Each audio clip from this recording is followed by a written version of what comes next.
जय हिंद, वंदे मातरम। दोस्तों, एक बार फिर हम आपके बीच अपने वादे के अनुसार आपसे आपके साथ जुड़ चुके हैं। दोस्तों, मैं मनमोहन मिश्रा आपका अपने इस लाइव में स्वागत करता हूं। दोस्तों, जैसा कि मैंने टाइमलाइन पे भी डाला था और मैंने आपसे हमेशा के लिए वादा भी कर रखा है कि इस प्लेटफॉर्म से प्रतिदिन आपसे 10 बजे मुलाकात होगी।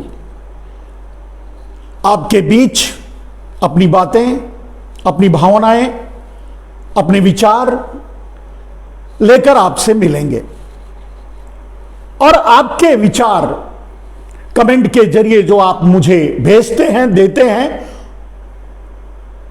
उसे हम हमेशा शेयर करेंगे और उसका जवाब देंगे। तो दोस्तों, आज जिस विषय पर हम बात करने वाले हैं, यूं तो वो बहुत गंभीर विषय है, लेकिन गंभीर जितना सामने से दिखाई दे रहा है, उससे 1000 गुना उसके पीछे गंभीरता, साजिशें, षड्यंत्र छुपी हुई हैं। तो बात करते हैं हम उस बात की जिसे आपके सामने आज रखना है। मेरे दोस्तों, तो आज आपके सामने रखना है कि भाई नरेंद्र मोदी ने संसद में, लोकसभा में और राज्यसभा में जमकर बोला।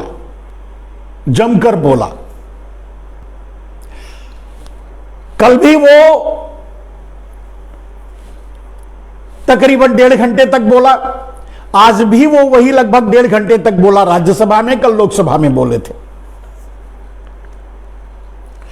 और इस संवाद में वैसे तो वो राष्ट्रपति के अभिभाषण का जवाब देने के लिए या उसकी समीक्षा करने के लिए या उस पर जो चर्चाएं हुई उस पर बात करने के लिए खड़े हुए थे, बोल रहे थे, लेकिन वो उस पर नहीं बोल रहे थे। वो बोल रहे थे कुछ और क्या बोल रहे थे, उस षड्यंत्र की ओर इशारा करेंगे हम आपको। इशारा नहीं, उस षड्यंत्र का पर्दाफाश करेंगे। वो क्या और क्यों बोल रहे थे। मूल रूप से कुछ बातें उन्होंने अपने इस संसदीय भाषण में रखा। अगर लबो आप सब कुछ देखें पूरा मिला करके, तो एक खास बात यह थी इस उनके लंबे चौड़े वक्तव्य का, मतलब मैराथन भाषण का, अगर पूरा लबोलू आप देखेंगे, अगर उसका पूरा निचोड़ देखेंगे, तो वो कांग्रेस, नेहरू के अलावा पहली बार वो समाज और देश से जुड़ी हुई ये अपने इन 2 साल के कार्यकाल पर चर्चा कर नहीं बैठे। लोग सोच रहे होंगे कि नरेंद्र मोदी कोरोना की बात, उस समय हुए कामों की बात कैसे छेड़ दी। और 2 साल बाद बीच में कई संसदीय बैठकें हुई, संसदीय सत्र चला, लेकिन कभी उन्होंने उस पर कोई बात नहीं की। लेकिन इस समय बात की। षड्यंत्र यही है, पूरा राज इसी में छुपा है कि आखिर नरेंद्र मोदी, नेहरू और 70 साल के गड़े मुर्दे उखाड़ते वो अपने कार्यकाल के 2 साल के गड़े मुर्दे क्यों उखाड़ लिए और क्यों उखाड़ दिए। आप सोच रहे होंगे कि नरेंद्र मोदी ने शायद गलती से उखाड़ दिया होगा, क्योंकि आपने देखा कि मीडिया जाने अनजाने, गोदी मीडिया तो चर्चा नहीं करेगी, उस पर सवाल उठाएगी, लेकिन सोशल मीडिया और जो अच्छे पत्रकार हैं, वो इसकी व्याख्या कर रहे हैं कि नरेंद्र मोदी क्या कह बैठे, कोरोना काल के बारे में छेड़ दिया। अरे ये तो उन्होंने गलत कर दिया, ये तो अपने ही मतलब जिन चीजों को छूना नहीं चाहते थे, जिन पर बोलना नहीं चाहते थे, वो बोल बैठे, कैसे हो गया? लेकिन ये ऐसा हुआ नहीं मेरे दोस्त, ये एक बहुत लंबी चौड़ी साजिश के तहत उन्होंने इस मुद्दे को छेड़ा है। और जिनके प्रति वो साजिश कर रहे हैं उनको भी कुछ न कुछ पता है, उनको भी लगभग पता है। तो अब उस राज से मैं पर्दा उठाऊंगा मेरे दोस्त कि कौन सा टारगेट है, किस लक्ष्य को भेदने के लिए नरेंद्र मोदी ने कोरोना काल का जिक्र, जो उनके कार्यकाल, मतलब उन्होंने वो तो पूरे 8 साल कंप्लीट फेल हुए हैं, झूठ, मक्कारी और नाफरमानी, यू टर्न, बहुत से शब्द इससे कह सकते हैं आप, उसके अलावा उन्होंने कुछ किया ही नहीं। तो आखिर उन्होंने अपने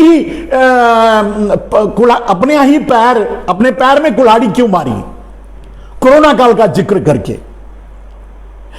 जो कभी नहीं हुआ। मैं अक्सर एनडीटीवी के पत्रकार रवीश कुमार से यह उम्मीद कर रहा था कि कम से कम वो सवाल पूछेंगे, और जानते हैं इतने समय में, पहली बार इतने समय में रवीश कुमार को भी हिम्मत नहीं हुई थी वो सवाल पूछने का जो आज वो पूछ बैठे। खैर जवाब तो मिलना नहीं है, जवाब मिलेगा नहीं, लेकिन कहने का अर्थ यह है कि नरेंद्र मोदी ने देश और विदेश की मीडिया को, सोशल मीडिया को, आपको, हमको वो अवसर दे दिया है कि हम उसकी बखिया उधेड़ें, उनके कामों की जो भी सराहना या जो भी समझ लो वो करें। तो दोस्त, लेकिन ऐसा उन्होंने क्यों किया? आप सोच रहे होंगे कि वो लड़की पटाओ लड़की पढ़ाओ वाला जो गलती हुआ था, लड़की बचाओ पढ़ाओ की जगह पटाओ कर दिया, ऐसी गलती, ऐसा नहीं हुआ है। उन्होंने लड़की बचाओ और लड़की पटाओ का संवाद जो बोला था वो भी एक हिस्सा था साजिश का ही। और संसद में जब उन्होंने कोरोना काल को छेड़ा तो वो भी नरेंद्र मोदी के उसी साजिश का हिस्सा है। तो वो साजिश क्या है मेरे दोस्त, उस पर मैं प्रकाश डालूंगा और आपको मानना ही पड़ेगा। मुझे पूरा भरोसा है कि आप समझ जाएंगे मैं जो कहना चाहता हूं। और उसकी साजिश यह है मेरे दोस्त, जो काली टोपी और खाकी पैंट, खाकी हाफ पैंट, काली टोपी और खाकी हाफ पैंट और लाल दुपट्टे वालों की जो साजिश है उसको आप समझ जाएंगे। और वो साजिश है किसी भी कीमत पे, चाहे वो 5 राज्य हारने के लिए नरेंद्र मोदी तैयार हैं, लेकिन किसी भी कीमत पे वो योगी को निपटाना चाहते हैं। अब इस पर मैं विस्तार से आपको बताऊंगा, तब आप समझ जाएंगे। ये पूरा का पूरा उनका जो ना भी भाषण देते तो भी चलता, या 2 शब्द कह के चुप रह जाते, जैसे कभी उन मुद्दों को नहीं उठाया, ना भी उठाते तो कोई बोलने वाला नहीं था। नरेंद्र मोदी से कौन पूछने वाला है कि आप बोलो या जवाब दो या इस तरह। लेकिन जानबूझकर उन्होंने ये इसलिए किया क्योंकि उन्हें पता है कि इसका निगेटिव मैसेज जाएगा, भारतीय जनता पार्टी के प्रति निगेटिव मैसेज जाएगा आम आदमी के बीच। चलिए, जिनके लोग मरे होंगे, जिनके घरों में मौतें हुई होंगी, जिनके लोग ऑक्सीजन के बगैर मरे होंगे, जिनके लोग बिना लकड़ी के न जला सकने के कारण गंगा में बहा दिए गए होंगे, नदियों में बहा दिए गए होंगे, या साधारण मिट्टी में दबा दिए गए होंगे, बालों में दबा दिए गए होंगे, जो आपने देखा था उनके जख्मों को कुरेदने का काम नरेंद्र मोदी ने अगर किया है तो उसके पीछे उनका फायदा क्या है? अब अगर लबोलुआ पूरा अगर देखा जाए तो नरेंद्र मोदी ने जो संसद में भाषण दिया, इससे नरेंद्र मोदी नंगे हुए हैं, उनकी व्यवस्था नंगी हुई है, उनका काम नंगा हुआ है, वो पूरी तरह से बेनकाब हुए हैं। लेकिन उन्होंने जानबूझकर इतना बड़ा रिस्क लिया, जानबूझकर यह काम किया। तो क्यों किया? क्योंकि उन्हें योगी जी को निपटाना है। यानी अगर जैसे हम कहते हैं ना कि अगर देश के लिए सबसे बड़ा खतरा अगर कोई है आज, तो वो है नरेंद्र मोदी।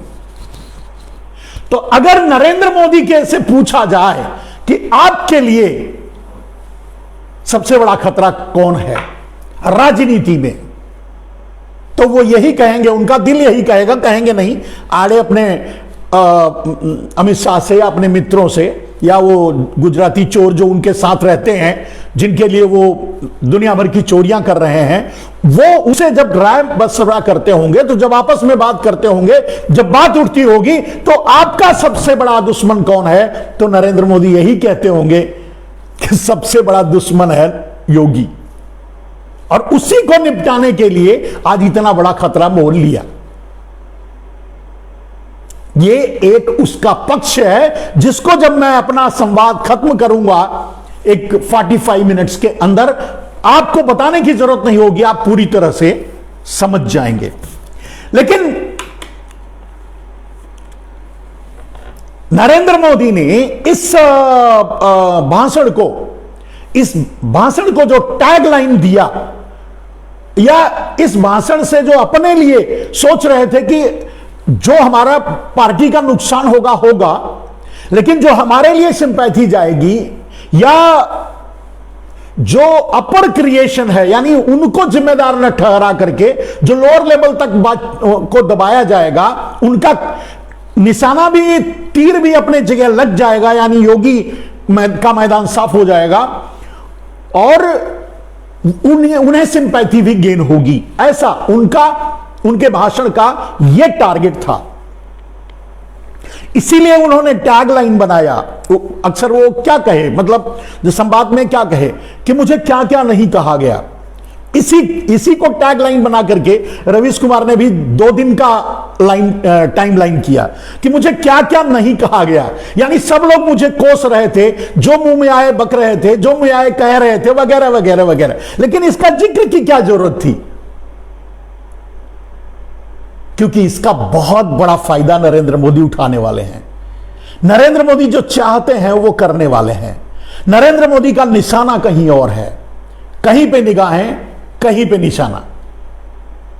आज लोगों को लग रहा होगा संसद में, और भारतीय जनता पार्टी को लग रहा होगा कि कांग्रेस को धो डाला। असल में वो कांग्रेस को धो नहीं रहे थे, वो योगी की टांग काट रहे थे, मैं जड़ काट रहे थे। सच्चाई ये है। थोड़ा बहुत अगर षड्यंत्र, जो भी मैसेज दबाने की बात और इस तरह से झूठ के जरिए और कैराना का मसला उठा करके, आतंकवादी मसले उठाकर, जिस तरह से भी हिंदू मुसलमान करके थोड़े बहुत जो वोट लेने की कोशिश जारी थी, उसमें भी नरेंद्र मोदी ने पलीता लगा दिया। आखिर क्यों किया ऐसा? जो बात मैं पहले दिन से कह रहा हूं, ये चुनाव शुरू होने से पहले मेरे दोस्त, कि नरेंद्र मोदी और आरएसएस के निशाने पर योगी आदित्यनाथ हैं। योगी जी इस बात को समझते होंगे, मैं योगी जी को जानता हूं। योगी जी इतने भोले भाले नहीं है जितना दिखते या लोग समझते हैं। वो समझते हैं इस बात को कि कहां, मतलब नरेंद्र मोदी का निशाना कहां है, क्या चाहते हैं, क्योंकि उन्हें पता है कि वो जबरदस्ती मुख्यमंत्री बने थे, उन प्रधानमंत्री और गृह मंत्री के से आगे बढ़कर, मतलब उनको एक तरह से दबाव डालकर। और उन्हें पता है कि आज उनके लिए क्या सोच बनी है भारतीय जनता पार्टी और आरएसएस में। अगर कोई रोड़ा है नरेंद्र मोदी के रास्ते में, अगर कोई रोड़ा है नरेंद्र मोदी के राष्ट्रपति बनने के रास्ते में, तो वो है योगी। मैं पहले भी बता चुका हूं। तो दोस्त, ये योगी का जो थोड़ा बहुत वोट मिलने वाला था उसमें भी नरेंद्र मोदी ने पलीता क्यों लगाने का काम किया, इसके पीछे योगी को निपटाना है। अब चलिए अब उनकी बातों पर थोड़ा जिक्र कर लें। आप से जैसा हम हमेशा प्रार्थना करते हैं मेरे दोस्त कि आप हमारे साथ जुड़ते हैं, और आपका बहुत बहुत मैं आभार प्रकट करता हूं, आपका अभिनंदन करता हूं, आपका स्वागत करता हूं। पूरी संस्था लगी हुई है हमारे संवाद को किसी तक ना पहुंचे, लेकिन आपकी कोशिशों से पहुंचती है और पहुंच रही है। इसके लिए मैं आपका आभारी हूं और हमेशा इसके लिए आपका आभारी रहूंगा मेरे दोस्त। और आप ही हमारी ताकत हो जिसके बल पर हम आपके बीच भी आते हैं और आपके जरिए लोगों तक अपनी बातें पहुंचाने में सफल हो जाते हैं। तो दोस्तों, आप इसे जैसे ही इस टाइमलाइन से जुड़ें, इसे सबसे पहले अपने टाइमलाइन पर शेयर कर लें और फिर उसके बाद इसको देखते रहें, इसमें अपनी राय दें, अपना कमेंट दें। हम आपके कमेंट को पढ़ते रहेंगे और आपका जवाब भी देते रहेंगे। बीच बीच में जो हम संवाद हम करेंगे उसके बीच में हम आपका जवाब भी देते रहेंगे, यह मेरा वादा है आपसे। जो मैंने टाइमलाइन डाला था उस पे कुछ लोगों ने कुछ कमेंट डाला है, उसको भी, क्योंकि मैं हमेशा डालता हूं कि आप अपने सवाल और सुझाव मुझे दीजिएगा जिसके द्वारा मैं अपनी बात को ज्यादा निखार सकूं आपके सामने। तो कुछ लोगों ने जो डाला था उसको मैं बता देता हूं। असगर अली ने डाला था कि मतलब वो मैंने जो कुछ पॉइंट्स डाले थे, आज मैंने कुछ पॉइंट्स डाले थे कि किन बातों पर बात करनी है। तो मेरा कहना था कि नरेंद्र मोदी जब भाषण दे रहे थे तो वो उनसे कौन सी झलक आ रही थी आपको, वो कैसे किस रूप में संसद में बोल रहे थे? भारत के प्रधानमंत्री की तरह, गुजरात के मुख्यमंत्री की तरह, या अडानी अंबानी के चौकीदार की तरह, या झूठ के सरदार की तरह? तो ज्यादातर लोगों ने अपनी जो राय भेजी वो यही भेजा कि झूठ के सरदार की तरह या अडानी अंबानी के चौकीदार की तरह। तीसरा और चौथा पॉइंट लोगों ने ज्यादा उजागर किया है और माना है कि वो भारत के प्रधानमंत्री की तरह नहीं बोल रहे थे। कुछ लोगों ने गुजरात के मुख्यमंत्री की तरह बात कही, उनकी भी बात सच है। भारत के प्रधानमंत्री की तरह तो फिलहाल वो नहीं बोल रहे थे। अब रह गई बात गुजरात के मुख्यमंत्री की तरह बोल रहे थे, बिल्कुल सही बात है। अडानी के चौकीदार की तरह बोल रहे थे, वो भी सही बात है। और झूठ के सरदार तो वो हैं ही जन्मजात, तो उसमें कोई दो राय नहीं। तो वो उसी लहजे में संसद में अपना भाषण दिया और उसी को मैं आपके सामने उजागर करूंगा और रखूंगा।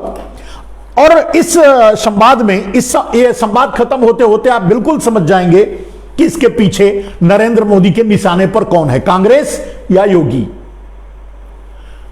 उनके निशाने पर संसद में अपने भाषण के जरिए उन्होंने निशाने पर किसको लिया, कांग्रेस को या योगी आदित्यनाथ को?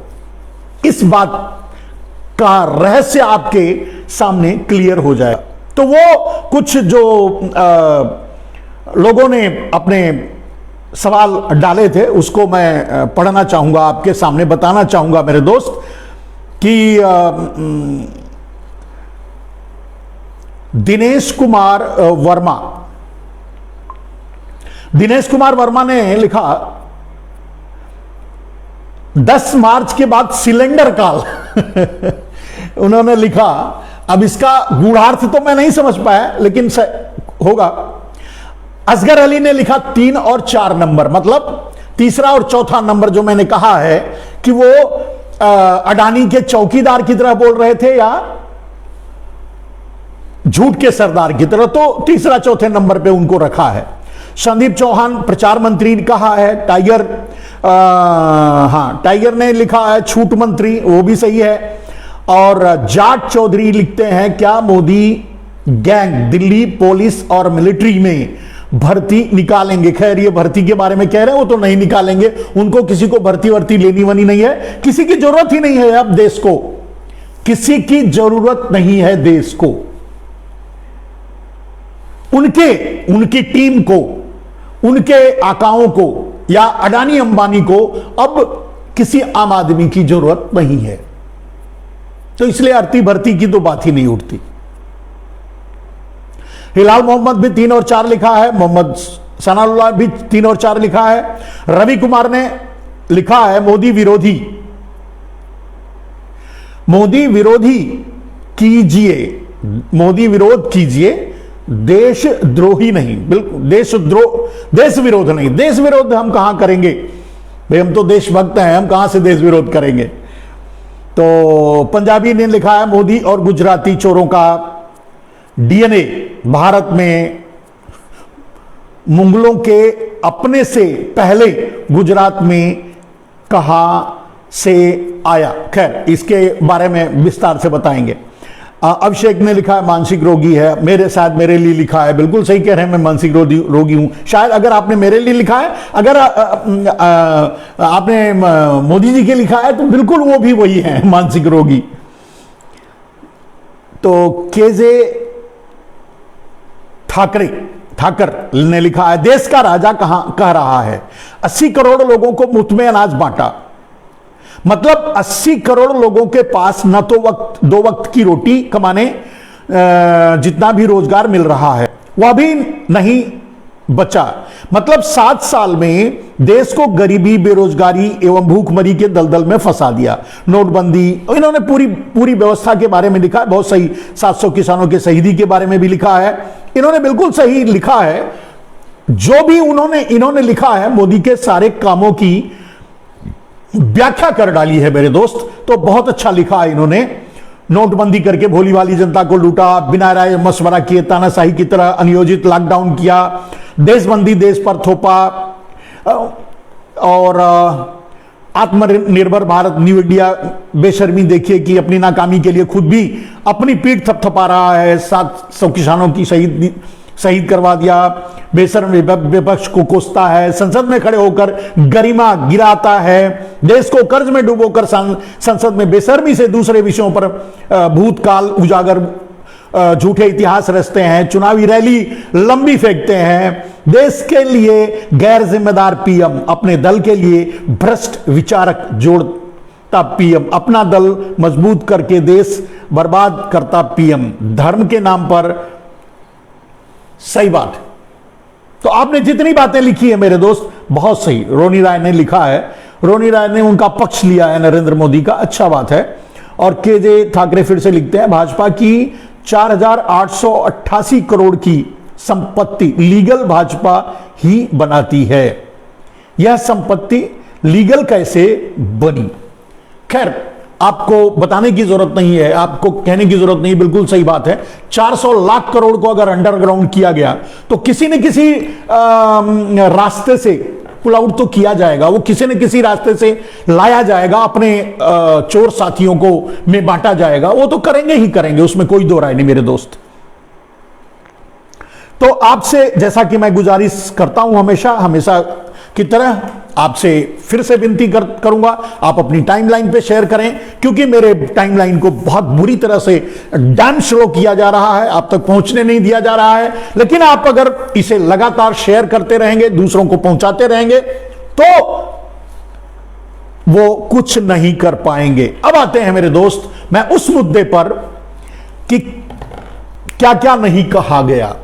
अब चलिए, क्या क्या नहीं कहा गया। प्रधानमंत्री को दुख हुआ होगा, तो उन्होंने अपने क्या क्या नहीं कहा गया तो अपनी भड़ास निकाली, ठीक है, अपने जवाब देने की कोशिश की अपने तरीके से और जवाब दिया। अच्छी, ये भी अच्छी बात है और बहुत अच्छी बात है। अब अभी जो लाइव जुड़े हुए हैं उनके भी, इरफान जी लिखते हैं वेरी गुड, धन्यवाद। और गिरधर भाई लिखते हैं अपनी लकीर लंबी करने के दूसरे की लकीर छोटी करना चाहते हैं मोदी। इतिहास में भाजपा का नाम नहीं है, इसलिए इतिहास मिटाना चाहते हैं मोदी। गिरधर भाई बहुत सही लिखा है। एक बात समझिए, जो बात की बारीकी को समझता है वो अच्छी तरह से मोदी को समझता है। अब कुछ लोग ना जानबूझकर समझकर भी ना समझ बनना चाहते हैं, तो उनके लिए कुछ नहीं कहा जा सकता। श्यामल ने लिखा है कि जुमला फेकेंद्र, धन्यवाद। अब्दुल ने लिखा है, बहुत अच्छा गुरुजी, धन्यवाद। और महराजुद्दीन ने लिखा है, सोडा तो प्रधानमंत्री बनने के चक्कर में है, लेकिन मोदी जी इसे प्रधान भी नहीं छोड़ेंगे। ये किसके लिए लिखा है मैं समझ नहीं पाया, चलिए ठीक है। राजेश राठौड़ जी लिखते हैं, मोदी जी 24 में आएंगे कि नहीं आएंगे? मोदी जी 24 में चुनाव ही नहीं लड़ेंगे। मोदी जी 24 में राष्ट्रपति, उसके पहले अभी 22 में ही वो राष्ट्रपति बन जाएंगे। इसीलिए तो योगी को जिताना नहीं चाहते। योगी को हराने का मकसद ही उनका यही है। योगी को डेमोरलाइज करना या योगी को हरा देना या योगी को राजनीति से बेदखल करने का मकसद उनका यही है कि कोई उनके सामने खड़ा ना हो। वो इसलिए क्योंकि 2022 में ही वो अपने आप को राष्ट्रपति घोषित करेंगे, अमित शाह को प्रधानमंत्री बनाएंगे, पूरा पावर राष्ट्रपति के हाथ में ट्रांसफर करेंगे, अमेरिकन डेमोक्रेसी लागू करेंगे। जिस डेमोक्रेसी की बात कर रहे थे संसद में, उस डेमोक्रेसी को पूरी तरह से खत्म कर देंगे। और उसके लिए साथ से पहले से करते रहे हैं और अभी भी कर रहे हैं। तेजस ने लिखा है, मोदी बेईमान है, धन्यवाद बंधु। जय संविधान, जय भारत। और मुश्ताक भाई लिखते हैं, नमस्ते स्वामी जी, धन्यवाद बंधु। सही बोले बाबा जी, धन्यवाद। राहुल जी लिखते हैं, और Shivraj, very very good, Shivraj Singh, very very good, धन्यवाद। तो अब आप अपने कमेंट्स डालते रहिए मेरे दोस्त, और मैं आपके कमेंट्स का जवाब टाइम टू टाइम जैसे जैसे मेरे सामने आता रहेगा, मैं 1 by 1 उसे भी लेता रहूंगा बीच बीच में और अपनी बात कहता रहूंगा। अब हम आते हैं अपने पॉइंट पे। नरेंद्र मोदी ने अपने संसदीय भाषण में कहा, बिजली नहीं मिलती थी, कम मिलती थी। उत्तर प्रदेश की बात कर रहे थे और प्रदेशों की बात कर रहे थे। उनका कहना था कि हमारे से पहले हम डबल इंजन की सरकार में आए तो हम बिजली दे रहे हैं लोगों को, मिल रही है लोगों को। इससे पहले बिजली नहीं मिला करती थी, बिजली कम आती थी। बिल्कुल सही बात है मोदी जी, आपकी बात बिल्कुल सही है। लेकिन जिस समय बिजली कम मिल रही थी, उस समय भी लोग बिजली ले रहे थे जो मिल रही थी, और जब नहीं मिल रही थी तब भी किसी न किसी तरह से अपना काम चला रहे थे, डीजल से या जनरेटर से या किसी और माध्यम से। लेकिन जब से आप डबल इंजन के साथ सत्ता में आए हैं नरेंद्र मोदी जी, बिजली है, किसी को लेने की हिम्मत ही नहीं रही। लोग अपनी बिजली कटवा दे रहे हैं। पूछिए कैसे? क्योंकि उनके पास पैसा ही नहीं है देने के लिए। इतना दाम आपने बढ़ा दिया, बिजली का दाम इतना कर दिया कि आप बिजली दोगे तो भी कोई लेने की हिम्मत नहीं करेगा, नहीं लेगा, नहीं ले पा रहा है। अब सोचिए, बिजली कम मिलती थी, काम चल जा रहा था। बिजली कम मिलती थी तो जनरेटर, इन्वर्टर या दूसरे और माध्यमों से काम चल रहा था, क्योंकि तेल वगैरह कम सस्ता था। तो डीजल का भाव तो वैसे ही 100 रुपए आपने पहुंचा दिया, डबल कर दिया। इधर बिजली का भाव आपने 5-6 गुना बढ़ा दिया। तो अब बिजली है भी तो लेने की हिम्मत कौन करेगा? वैसे ये आपका स्टाइल है। उज्ज्वला गैस के नाम पर लोगों को गैस देने की बात करके उनके घरों से गैस, पहले चूल्हा फुड़वा दिया उनको सिलेंडर दे दिया, उनको गैस दे दिया, बाद में उनको उसके काबिल भी नहीं छोड़ा। आज गांव की महिलाएं, गांव की माताएं बहनें या गरीब या मजदूर या जो उस लेवल पे हैं, वो फिर से अपने साझा चूल्हे, यानी अपने जो पुराने तरीके के चूल्हे थे उनको फिर से अपने घरों में बनाया उसी पर। और यहां तक कि आप जानते हैं, आपके उज्ज्वला गैस का जो टैंकर है ना, उसको ही बहुत से लोगों ने चूल्हे का शक्ल दे दिया और उसी में लकड़ी डालकर जला करके चूल्हा बना लिए। ये आपकी देन है। It's style of Narendra Modi is development.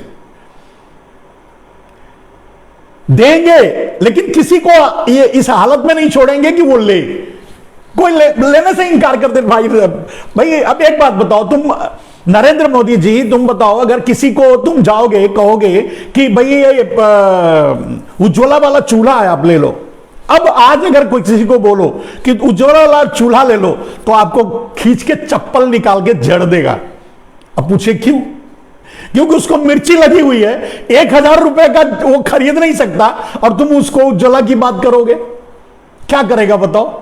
ठीक है, आप तो भाई BMW में चलते हो, आप अगर 15-20 मिनट के लिए कहीं खड़े हो जाते हो तो पूरे भारत की सिक्योरिटी खतरे में पड़ जाती है, पूरा भारत ही खतरे में आ जाता है।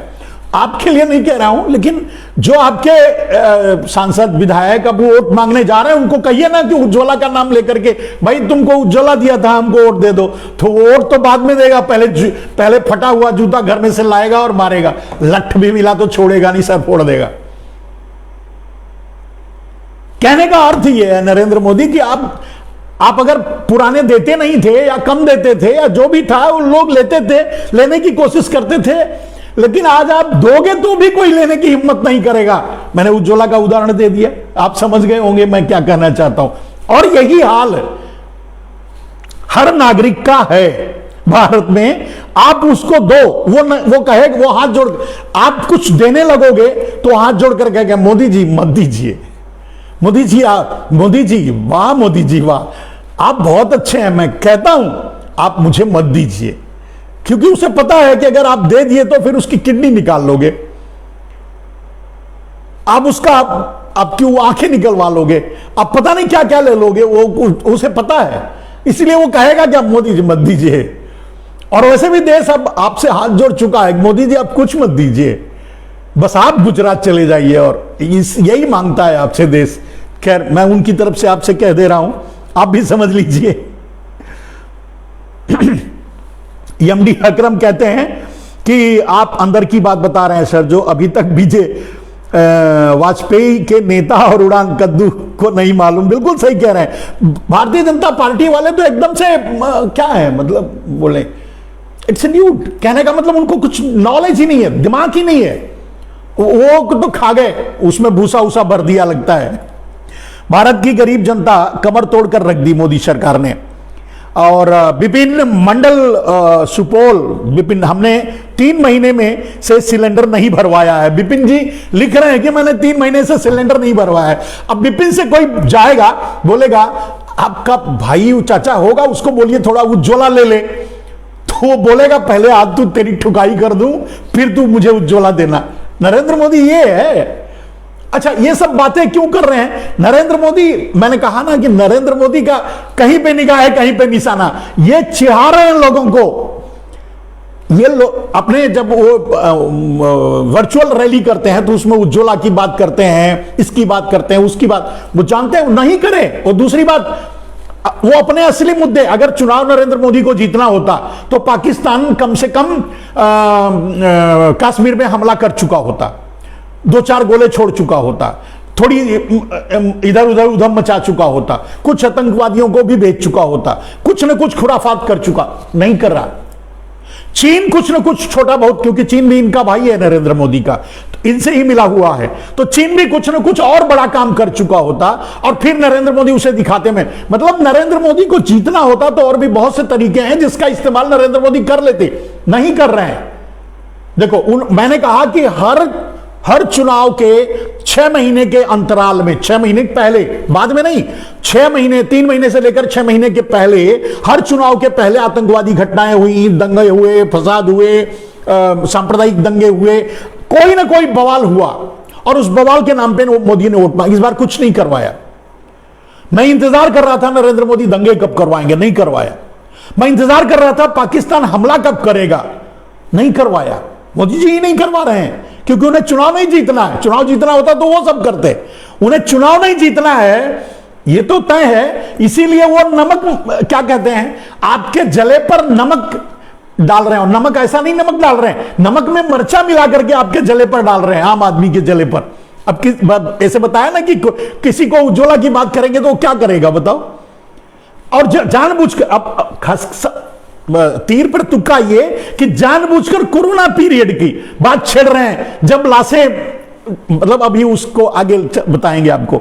तो विपिन जी और एक बार लिखे हैं कि बात करें बिजली की, तो बिजली तो हर महीने अनाप शनाप मोदी सरकार के अनाप शनाप बिजली बिल, सही बात है, बिल इतना मांगा जाएगा कि सब सामने से हाथ जोड़ेगा, भाई मुझे बिजली नहीं चाहिए तो रहने दे भाई, मैं अंधेरे में रह लूंगा, और रह ही लेगा भाई। जब बिजली का बिल देने को नहीं रहेगा तो क्या कहेगा, अंधेरे में ही रहेगा ना, बोलेगा नहीं भाई माफ कर दो मुझे, मैं अंधेरे में ही रह लूंगा। यह है मोदी का विकास, मोदी देंगे। अब चलिए, डीजल उपलब्ध है, अगर नरेंद्र मोदी का है सब जगह, देखिए पहले डीजल का शॉर्टेज भी होता था, उपलब्ध है तो उपलब्ध तो है, लेकिन खरीदने के लिए पैसा कहां किसके पास, 100 रुपया डीजल कौन खरीदेगा। तो अब बेचारा डीजल भी नहीं चला, पहले तो क्या बिजली नहीं आती थी तो डीजल चला के काम कर लेता था, नहीं ट्रैक्टर लगा करके उससे ही काम चला लेता था, बिजली की जगह इन्वर्टर वगैरह और दूसरे माध्यम को आज वो उसको नहीं कर सकता। हरिओम मीना लिखते हैं बीजेपी की तो गई, मोदी जी भी गए, वो जानेंगे, मोदी जी नहीं जाने वाला है, वो षड्यंत्रकारी है, वो सत्ता अपने हाथ में रखेगा, लेकिन उसे तो निपटाना किसको है, क्या बोलते हैं उसको, योगी जी को। और वो वहां है ना एस के सिन्हा कोई है, कोई शर्मा, उसको लगा रखा है वहां। तो अकरम जी लिखते हैं जब मोदी की राष्ट्रपति बनने ही जो काम का सिग्नेचर नहीं करना चाहिए उसको भी पूरा कर देंगे और चाइना हमारे सिर पे बैठेगा। बिल्कुल सही बात है। देश के साथ नरेंद्र मोदी एक बहुत बड़ा षड्यंत्र कर रहे हैं, चाइना के साथ, अमेरिका के साथ, दुनिया के पूंजीपतियों के साथ मिलकर के। अगर आपको समझ में आए मेरी बात तो देश बचाओ। देश बचाने का एक ही तरीका है कि उनको हटाओ, उनको हटाने का एक ही तरीका है उनके खिलाफ वोट करो, दूसरा तो कोई तरीका है नहीं। और कम से कम इस समय इन 5 राज्यों में अगर नरेंद्र मोदी मतलब भारतीय जनता पार्टी, जबकि भारतीय जनता पार्टी है, नरेंद्र मोदी और वो काली टोपी लाल चड्डी वाले वो चाहते हैं कि हार जाएं। हार इसलिए जाना चाहते हैं क्योंकि उन्हें योगी ज्यादा खतरा लग रहे हैं, चुनाव जीतने से ज्यादा योगी से ज्यादा खतरा है। 15 लद्दाख की तरह और सब भी जुमला, 15 लाख की तरह और भी सब जुमला, बिल्कुल सही बात। तो दोस्तों अब आगे आते हैं अलग पॉइंट पे। समस्या पैदा करो, नरेंद्र मोदी ने संसद में कहा कांग्रेस के लिए कि समस्या पैदा करो और समेट लो, यानी समस्या पैदा करके कांग्रेस जो थी समस्या पैदा करती थी और उस समस्या के बहाने से लूटती थी, नरेंद्र मोदी का कहना है। और मेरा कहना है कि आपने तो बिना समस्या के ही पूरा देश लूट डाला पहले 6 साल में, बाद का बचा दो कोरोना पीरियड, उसमें भी जमकर लूटा। अब नहीं लूटा तो अडानी अंबानी इतने ऊपर कैसे गए, और उस काल में गए जब लोग नौकरी छोड़ दिए। अब एक बात बताओ, एक फैक्ट्री है, उस फैक्ट्री में आप वहां से लोग वर्कर बाहर आ गए, उनकी नौकरी छूट गई, वो घर चले आए और उस फैक्ट्री का मालिक खरबपति हो रहा है, वो जो है विश्व का दूसरे नंबर पे, उसकी फैक्ट्री बंद है और उसको उसका धन बढ़ता जा रहा है। तो आखिर कैसे, इस राज को बाद में बताएंगे, अभी थोड़ी देर बाद कैसे उसको भी बताएंगे। तो दूसरे मुद्दे पर चलते हैं। अमित शाह जी कहते हैं कि ओवैसी को सुरक्षा ले लेनी चाहिए, लेकिन ओवैसी सुरक्षा लेके क्या करेंगे, क्योंकि ओवैसी की आपकी मिलीभगत है, आप ओवैसी भी जानता है, आप भी जानते हो, ये तो सब ड्रामा था। आपको ये भारतीय जनता पार्टी का खेल था और ओवैसी उसको अच्छी तरह जानते हैं, वो भारतीय जनता पार्टी के आदमी हैं, तो लेकर सुरक्षा क्या करेंगे। ओवैसी को तो पता है ना कि उनको कोई खतरा नहीं है, ये तो एक मेलोडियस ड्रामा था, क्रिएशन था, तो इसलिए वो लेने की जरूरत नहीं है, वो लेंगे नहीं। आप देश को बरगला रहे हो, बहका रहे हो, उनको खतरा, उनको कहां खतरा है, खतरा है आपसे, और आप उनके साथी हो, तो खतरा कहां से है। खतरा तो दूसरों होना चाहिए, जो आपके विपक्ष में बोलते हैं, खतरा तो हम जैसे लोगों को होना है, जो हम आपके विरोध में बात करते हैं। उनको खतरा कहां से है, कैसे है? आप खुद ही समझ लो, सवाल ही नहीं उठता उनको खतरा है। तो उनको यह बात ओवैसी को भी पता है कि उन्हें खतरा नहीं है, तो क्यों लेगा? उसे पता है मारोगे आप भी, बचाओगे आप भी, उसे पता है। तो क्यों वो एसपीजी की का खर्चा और एसपीजी का अपने सर पे बिठा के रखेगा? उसके जरिए आप उसकी और भी निगरानी करोगे, उसके घर में तक घुस जाओगे। तो वो समझदार है, वो पढ़ा लिखा है, एलएलबी किया है शायद वो ऐसी ने, वो आपके जाल में नहीं फंसेगा। आपका ही आदमी है, उसे पता है, क्यों करेगा? दूसरी बात, नरेंद्र मोदी ने संसद में एक और मजेदार शायरी के जरिए कुछ कहने की कोशिश की। उन्होंने कांग्रेसियों पर उठाया कि कांग्रेसियों के लिए कहा कि दिन को रात कहें तो मान लो, वरना दिन में नकाब ओढ़ लेंगे। मतलब वो कहने का अर्थ यह कि कांग्रेसी जो कहेंगे वो मान लो, नहीं तो वही करेंगे, ऐसा उनका कहना था।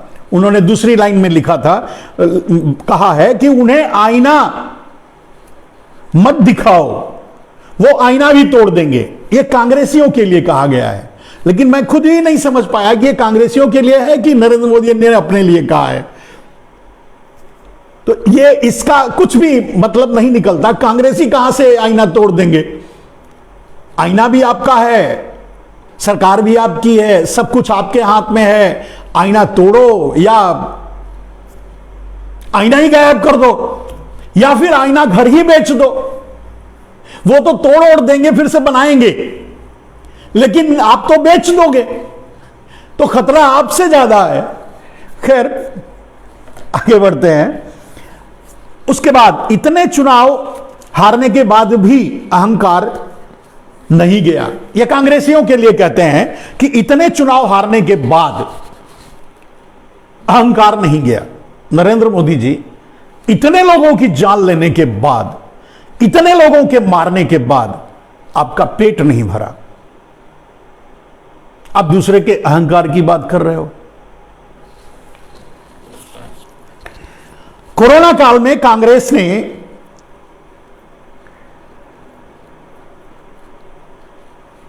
बहुत बड़ा पाप किया। कोरोना काल में कांग्रेस ने बहुत बड़ा पाप किया।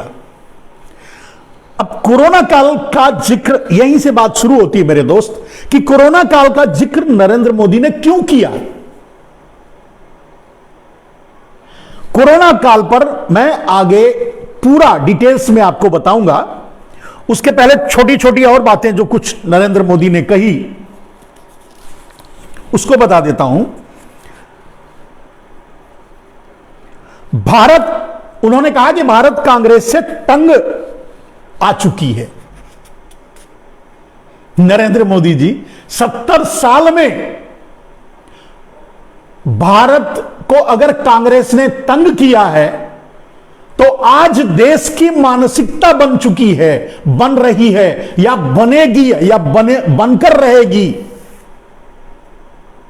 आपने जो 8 साल में देश के साथ किया है, लोग फिर से कांग्रेस को अपनी मजबूरी मानने लगे। मजबूरी, उनके पास कांग्रेस के साथ जाने के अलावा कोई रास्ता नहीं बचा है।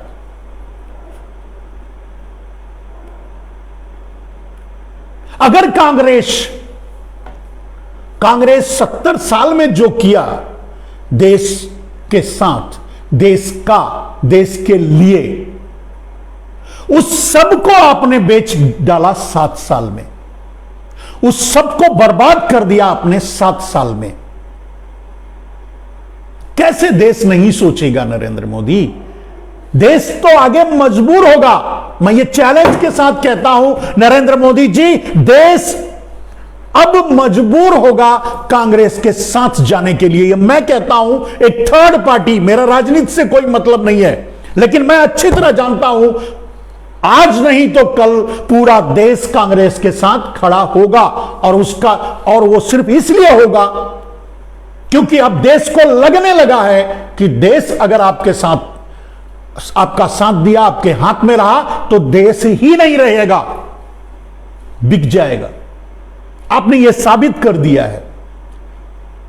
तो अब कांग्रेस का रोना तो बंद ही कर दो तो अच्छा है। अगर कांग्रेस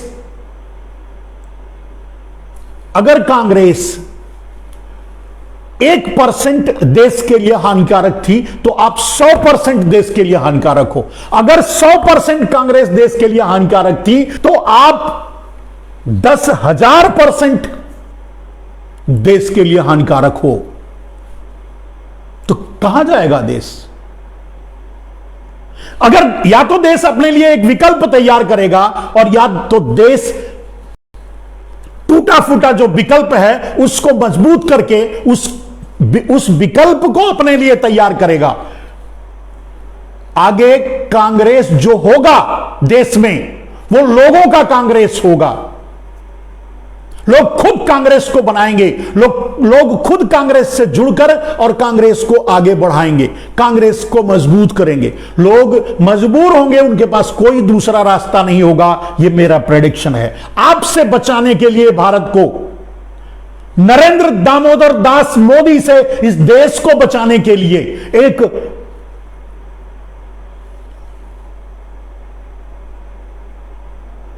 एक दलाल गुजराती से जो देश बेचना चाहता है, उससे बचाने के लिए पूरे देश के सामने एक ही विकल्प बचेगा, वो है कांग्रेस। और उसको जाना ही पड़ेगा और लोग जाएंगे। मेरी बात लिख करके हर आदमी रख ले, आप रख लो, सब रख ले, कोई रास्ता नहीं है। क्योंकि इतने जल्दी, क्योंकि आपने इन 7 सालों में, 8 सालों में जो देश का हाल किया है वो 70 सालों में उतना बर्बाद देश को कांग्रेस ने नहीं किया है। तो अब अगले 1 साल 2 साल में कोई किसी में इतनी कुवत नहीं है जो एक नरेंद्र मोदी और भाजपा का विकल्प तैयार कर सके। तो क्या करेगा? टूटा फूटा जो भी आधा अधूरा जिस भी हालात में कांग्रेस है उसका साथ देगा, उसके साथ जाएगा, उसके साथ खड़ा होगा और आपसे लड़ेगा, आपसे देश को बचाएगा। यह होगा। मैं थर्ड पार्टी हूं, मेरे से किसी से कोई मतलब नहीं है, किसी पार्टी से, आपसे, वो से, और आपसे नरेंद्र मोदी, आपकी पार्टी में आपसे ज्यादा मेरे मित्र हैं। आपने तो सारे अपनी पार्टी को भी अपना दुश्मन बना दिया। आपके सारे सांसद खोल दो, कोई प्रतिबंध मत लगाओ, देखो आपके बारे में क्या बोलते हैं। आपकी पार्टी में आपसे ज्यादा मेरे मित्र हैं। लेकिन मैं भी जानता हूं और उन्हें भी अब धीरे धीरे पता चलने लगा, वो भी बोलेंगे, वो भी सामने आएंगे, क्योंकि पता चल गया है कि आप एक व्यापारी हो, आप एक गुजराती हो। जैसा आपने कहा था, मैं गुजराती हूं, व्यापार मेरे खून में है, तो आप गुजराती हो, आप एक व्यापारी हो और इस देश का आप व्यापार कर रहे हो। आपकी पार्टी के लोगों को बात अब समझ में आने लगी है। जिस दिन सतपाल सिंह की तरह जिस दिन लोग मुंह खोलना शुरू करेंगे नरेंद्र मोदी, आपको गुजरात के अलावा कहीं जगह नहीं मिलेगी। और यह सच बात है कि भारतीय जनता पार्टी गुजरात की क्षेत्रीय पार्टी बनकर रह जाएगी, क्योंकि आप दूसरे के हाथों में दोगे नहीं, आप दूसरों को आगे आने दोगे नहीं। आप गुजराती और अपने आप के अलावा भारतीय जनता पार्टी किसी को मानते ही नहीं, तो फाइनल रिजल्ट क्या होगा? जिस तरह से सारी पार्टियों को छोड़कर, दूसरी पार्टियों को छोड़कर, कांग्रेस को छोड़कर सब पलायन करके आपके पास गए थे, आपके साथ गए थे, आप में मसीहा ढूंढ रहे थे, आपसे अच्छी उम्मीद किए थे, उसी तरह जिस तरह से उनका उम्मीद टूटा है, देश का सपना टूटा है, देश से के साथ धोखा हुआ है, वो एक बार फिर वापस कहां जाएंगे? कांग्रेस के अलावा उनके पास कोई रास्ता नहीं है। It's a third person. I don't have any interaction in politics. मेरा कोई इंटरेस्ट नहीं है, कोई इंटरेक्शन नहीं है, कुछ भी नहीं है। और आप तो मेरी जांच वांच करवा के जेल वाल भेज के देख चुके हो। आज थर्ड पार्टी में कहता हूं नरेंद्र मोदी, लोगों के पास कांग्रेस के अलावा कोई विकल्प नहीं बचा है। आपने ऐसी स्थिति ला दी है देश में। लोगों को मजबूर कर दिया है। आगे कुछ बातें तो दोस्तों,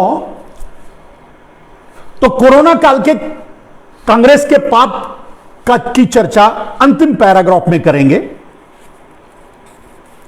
भारत कांग्रेस से तंग आ चुका है, उसके बारे में आपको बता दिया। महंगाई के लिए कांग्रेस और चिदंबरम जिम्मेदार हैं। नरेंद्र मोदी ने संसद में कहा कि महंगाई के लिए कांग्रेस और चिदंबरम जिम्मेदार हैं। अच्छा हुआ आपने थोड़ा और पीछे जाकर के नेहरू को जिम्मेदार नहीं ठहराया है। बहुत सी चीजों में आपने नेहरू को जिम्मेदार ठहराया है, वैसे महंगाई के लिए भी आपने जिम्मेदार ठहराया है। आपने उनका भी उदाहरण दिया कि लाल किले से बोले थे कभी नेहरू जी की अगर कोरिया में कुछ होता है, अगर अमेरिका में कुछ होता है तो उसका असर भारत के महंगाई पे पड़ता है। नरेंद्र मोदी जी, दुनिया में चाहे जो हो रहा है, भारत में दुनिया से भारत कट चुका है। दुनिया में जो भी होने दो, विकास होने दो, नीचे जाने दो, ऊपर जाने दो, उसका उदाहरण तेल है। अंतरराष्ट्रीय बाजार में तेल का दाम घटा, भारत में तेल का दाम बढ़ा। कहां? अब तो दुनिया का भी असर भारत में नहीं होता। बढ़ना है तो बढ़ना है। पहले महंगाई राष्ट्रीय और अंतरराष्ट्रीय परिस्थितियों के अनुसार होती थी। आज महंगाई नरेंद्र मोदी की जुबान पे चलती है, नरेंद्र मोदी के इरादों पे चलती है, नरेंद्र मोदी की जरूरत के अनुसार चलती है। कैसे बताइए, बताऊं? नरेंद्र मोदी, चुनाव चल रहा है, अब आप खुद ही बता दो, अगर नंगई ना करो तो साफ साफ बताओ संसद में कल कि अंतरराष्ट्रीय बाजार में तेल का दाम बढ़ा भी है, फिर भी महीने भर से कोई तेल का दाम नहीं बढ़ा भारत में। क्यों? अंतरराष्ट्रीय बाजार में तेल का दाम घटने के बावजूद बढ़ता था, लेकिन इस समय नहीं। मतलब अंतरराष्ट्रीय बाजार में तेल का दाम बढ़ रहा है, फिर भी भारत में घट रहा है। क्यों? क्योंकि चुनाव है। यानी महंगाई, पहले नेहरू ने बिल्कुल ठीक कहा था कि अंतरराष्ट्रीय बाजारों के उतार चढ़ाव या अंतरराष्ट्रीय देशों में अंतरराष्ट्रीय स्तर पर जो घटनाएं होती हैं वो हमारे यहां के मूल्य सूचकांकों, महंगाई को प्रभावित करती है। सही कहा था, लेकिन यहां तो उल्टी बात है। यहां तो महंगाई सिर्फ नरेंद्र मोदी जब चाहेंगे तो बढ़ जाएगी, जब चाहेंगे तो घट जाएगी। और चाहेंगे कब? जब चुनाव आएगा तो घट जाएगी, जब चुनाव खत्म हो जाएगा तो जो जितने पीरियड में घटी है उसका 2 गुना उस पीरियड में बढ़ जाएगी। यानी महंगाई भी अब, अगर आप आरोप नेहरू पर लगाए, अगर आप कांग्रेस पर आरोप लगाए, तो उस आरोप में आप आरोपी साबित हो गए नरेंद्र मोदी जी कि तब कम से कम अंतरराष्ट्रीय बाजार से के कारण महंगाई बढ़ती थी। अब तो सिर्फ आपके कारण महंगाई बढ़ती है और घटती है। आप चाहो तो महंगाई, आप चाहो तो घट जाएगी, आप चाहो तो बढ़ जाएगी। खैर, ये तो छोटी बात है। आतंकवादी हमले, सांप्रदायिक दंगे, सब आपकी मुट्ठी में है। जब आप चाहो सांप्रदायिक दंगे हो जाएंगे, जब आप चाहो अंतरराष्ट्रीय हमले हो जाएंगे। चीन हमला कर देगा, पाकिस्तान हमला कर देगा, गोला छोड़ेगा। अभी आपको जरूरत नहीं है, इसलिए नहीं हो रहा है। मैंने अभी थोड़ी देर पहले बताया कि अगर मोदी को चुनाव जीतना होता तो अब तक तो पाकिस्तानी गोले छोड़ चुका होता, हमले हो चुके होते हैं। इसका मतलब नरेंद्र मोदी को चुनाव जीतना ही नहीं है। और आपने यह साबित भी कर दिया। आपने संसद में कोरोना की बात छेड़ करके आपने यह साबित कर दिया कि आपका इरादा क्या है। आप यूपी सहित 5 राज्य हारना चाहते हो, और यूपी, दूसरे राज्य तो चलो जो भी होगा होगा, लेकिन यूपी हारना चाहते हो क्योंकि आप योगी को निपटाना चाहते हो। अब ये बात योगी कब समझेंगे, समझ रहे हैं कि नहीं समझ रहे हैं, क्योंकि अभी तो संपर्क में नहीं हूं, मैं बता नहीं सकता। लेकिन मैं जहां तक समझता हूं योगी जी समझ रहे हैं बात को। वैसे योगी जी को इतना मत समझो,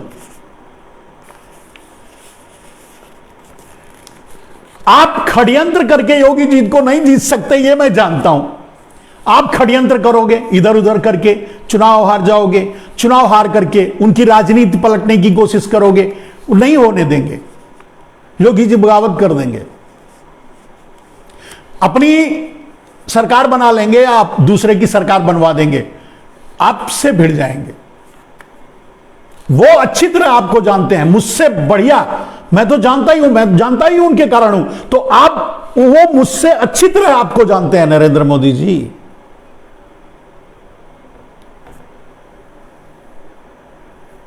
आपके षड्यंत्र को मैंने योगी जी की आंखों में पढ़ा है, अच्छी तरह जानते हैं।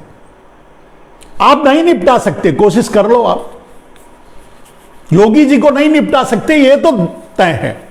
सरकार चाहे किसकी भी बनेगी, आपकी नहीं, आपके षड्यंत्र की नहीं होगी, आप सफल नहीं होगे, कर लो।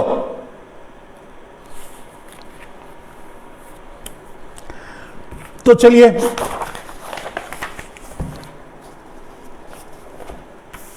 वही बात मैंने कहा कि नेहरू ने कहा था महंगाई पर विदेशों की घटनाओं का असर पड़ता है। आपने, नेहरू ने लाल किले से कहा था, आपने लाल किले से पता नहीं क्या क्या कहा था, उसको अगर बोलने लगेंगे तो 10 दिन बोलेंगे, वो छोड़ दीजिए।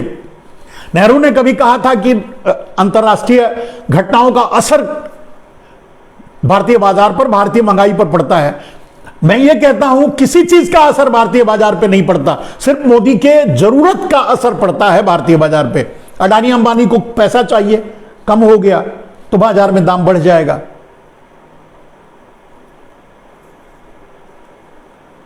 कुछ इधर उधर करना है, कुछ अंडरग्राउंड करना है, कुछ गोलमाल करना है तो बाजार में दाम बढ़ जाएगा। मोदी जी जो चाहेंगे वो होगा बाजार में, और वो आपने ये साबित कर दिया, जो मैं कह रहा हूं ये आपने ही साबित कर दिया तेल के दाम से। तो अंतरराष्ट्रीय बाजार, राष्ट्रीय और अंतरराष्ट्रीय बाजार के अनुसार दाम घटता और बढ़ता नहीं है, मोदी की जरूरत के अनुसार दाम घटता है और बढ़ता है। अब तो कौन सा ठीक था, मोदी के अनुसार दाम घटे और बढ़े वो ठीक है, या अंतरराष्ट्रीय बाजार, राष्ट्रीय बाजार के अनुसार दाम बढ़े घटे वो ठीक है? हम तो वही चाहेंगे कि जो पूरी दुनिया में हो, हम पर असर पड़े, कोई बात नहीं है, लेकिन हम उसके साथ हों। अब मोदी चाहें तो बढ़े और मोदी चाहें तो घटे, तो मोदी चाहेंगे कब? सबसे बड़ा खतरा तो मोदी चाहेंगे जब अडानी को संपत्ति देनी है, अडानी को बेचना है तो बढ़ेगा। वो अडानी की जरूरत, अडानी अंबानी की जरूरत के अनुसार बाजार में भाव तय होंगे।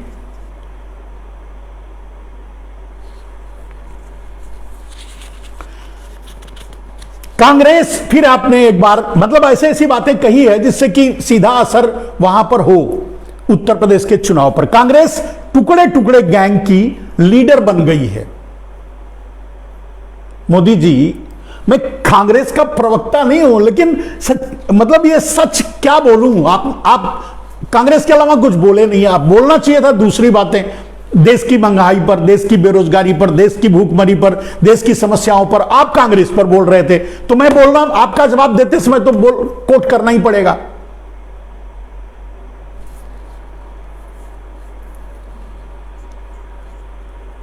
तो टुकड़े टुकड़े गैंग की लीडर कांग्रेस नहीं, आप बन चुके हो।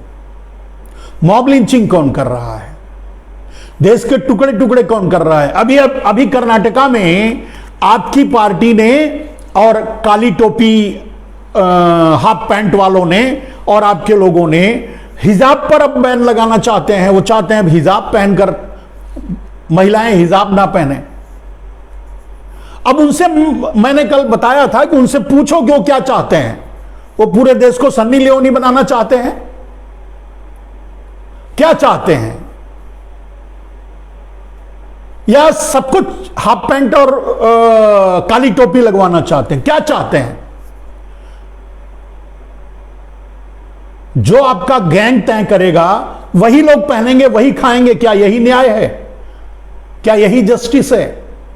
तो आप तो ऐसे हो।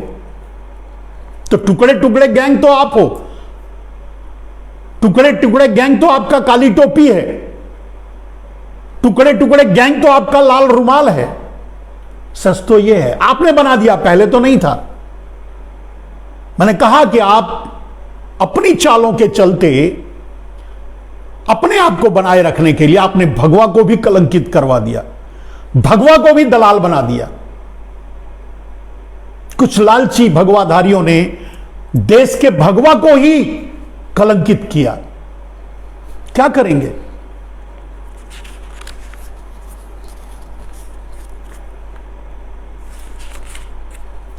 कोरोना काल में जिन्होंने अपनी जिम्मेदारी निभाई, आपने कहा मतलब आप है उनको आप दंडित कर रहे हो।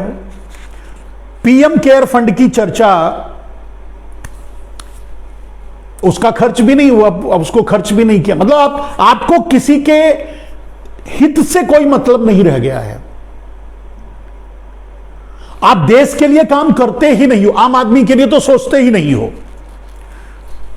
आगे चर्चा करेंगे। हिजाब विवाद, मतलब आपको बताया ही, आपने कहा वैक्सीन लगवाएंगे तो प्रेरित होंगे। आपके हर बात में षड्यंत्र जब लगता है तो कोई कैसे भरोसा करेगा नरेंद्र मोदी जी आप पर? डेमोक्रेसी आपकी मेहरबानी से नहीं, डेमोक्रेसी को खतरा परिवारवाद से है। नहीं नरेंद्र मोदी जी, डेमोक्रेसी को खतरा ना तो आपने कहा कांग्रेस के लिए, डेमोक्रेसी को खतरा ना परिवारवाद से है, ना तो डेमोक्रेसी को खतरा कांग्रेस से है, ना तो डेमोक्रेसी को खतरा किसी और से है। अगर डेमोक्रेसी को खतरा है तो पूंजीवाद से। और यह मैं नहीं कह रहा हूं, इट्स ए लिटरेचर। आप तो पढ़े लिखे नहीं हो, आपको नहीं मालूम होगा। पढ़े लिखे होते तो जानते। दुनिया के संघर्ष को देख लीजिए, दुनिया की किताबों को पढ़ लीजिए। अगर डेमोक्रेसी को कभी किसी से खतरा हुआ है तो वो हुआ है पूंजीवाद से। सिर्फ पूंजीवाद ही डेमोक्रेसी को खत्म करता है।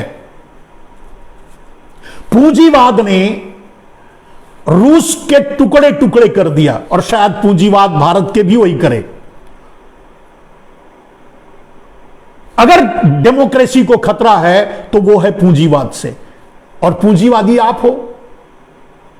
आपके आका हैं, अगर आपके आका हैं पूंजीवादी तो आप हो। कहने का मतलब आप पूंजीवादी तत्वों की पैदाइश हो राजनीति में। राजनीति में आपको अवतरित करने वाला, इंसर्ट करने वाला, आपको मुख्यमंत्री बनाने वाला, आपको प्रधानमंत्री की कुर्सी तक पहुंचाने वाला पूंजीवाद है।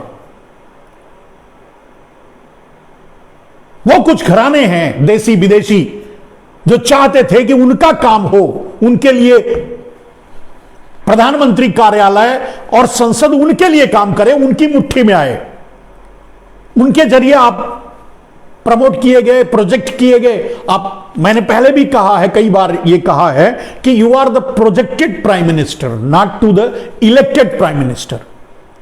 आप इलेक्शन से तो चुने ही नहीं गए हो, आप तो प्रोजेक्ट किए गए हो। हजारों हजार करोड़ की रैलियां, ये वर्चुअल रैली, ये रैली, वे ड्रामा, वो ड्रामा, गुजरात का झूठ, दुनिया मतलब झूठ का अंबार पे खड़ा करके। मैंने पहले भी कहा था कि एक कालिदास, एक मूर्ख कालिदास जिस डाली पे बैठा था वही काट रहा था जो आप गुजरात में कर रहे थे। तो उसे ले जाकर के विद्योत्मा को उसको पनिश किया गया। उसी तरह भारत को पूंजीवादियों ने, आप जैसे महामूर्ख कालिदास के जरिए पूरे भारत को पनिशमेंट दिया है पूंजीवादियों ने। तो डेमोक्रेसी को खतरा पूंजीवाद से, और वो होने जा रहा है। डेमोक्रेसी अगर आप रहे तो डेमोक्रेसी गई भारत में लोकतंत्र खत्म हो जाएगा, इसमें कोई दो राय नहीं। आज नहीं तो कल सामने आएगा, लोग देख लेंगे।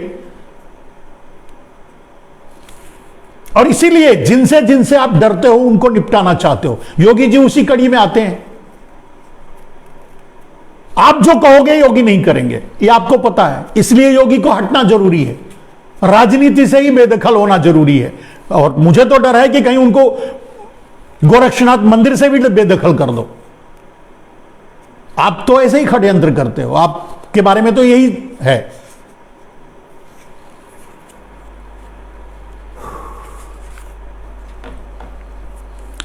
तो विकास की तो बात ही नहीं करते, उस पर कोई बात ही नहीं है। आप वो चर्चा करोगे ही नहीं, गरीबी की बात नहीं करते, महंगाई की बात नहीं करते, भूख, खैर वो सब तो आपके लिए कोई मायने नहीं रखता। बीजेपी का घोषणा पत्र आज जारी हुआ। आप घोषणा पत्र क्यों जारी करते हो? जब बाद में उसे जुमला ही कहना है तो क्यों घोषणा करते हो? कभी संकल्प पत्र, कभी ये पत्र, कभी वो, पता नहीं क्या क्या नाम देते हो, लेकिन करते ही क्यों हो? आपको पता है जब बाद में आकर के कहीं अमित शाह तो कहीं क्या बोलते हैं नितिन गडकरी तो कहीं राजनाथ सिंह आकर के यही बोलेंगे कि जुमला, वो तो मोदी ने बोल दिया था जुमला। जब जुमला ही है तो जारी क्यों करते हो? देश से झूठ क्यों बोलते हो? बरगलाते क्यों हो?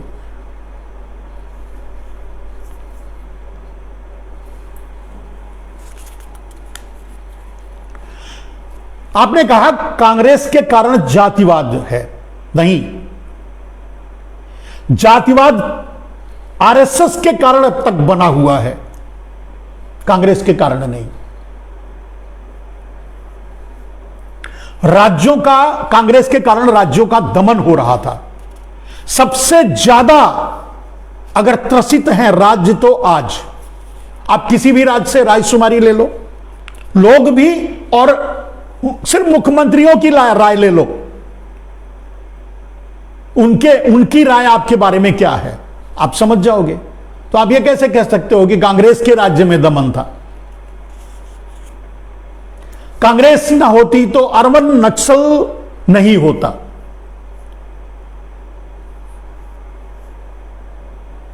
आपको, आपका विरोध करने वाला हर आदमी अर्बन नक्सल लगता है। और तो छोड़िए, एक साधारण सा आदमी जो अपनी रोजी रोटी अपने हाथ से कमाता है, खाता है और अपने आप को संत मानता है, उसे आप अंदर तक पहुंचा दिए 3 दिन के लिए, तो आपकी सोच क्या है आप अंदाजा लगा सकते हो।